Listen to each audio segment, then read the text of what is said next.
শৈব ভাই এদিকে আন, শৈব একটু এদিকে আন, এইদিকে ধরে লাইটটা ওই ওই আনতে যা আনতে ধরেন খেয়াল রাখেন ঠিক আছে খেয়াল লাগলে কি থাকবো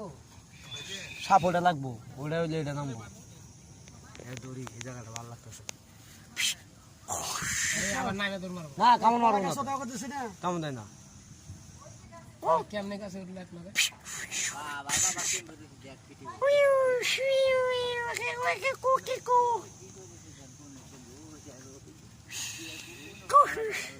কতবার আপনার দেখতে পাচ্ছেন সাপ পশুক পশুক পশু পশু পশু পশু পশু পশু পশু পশু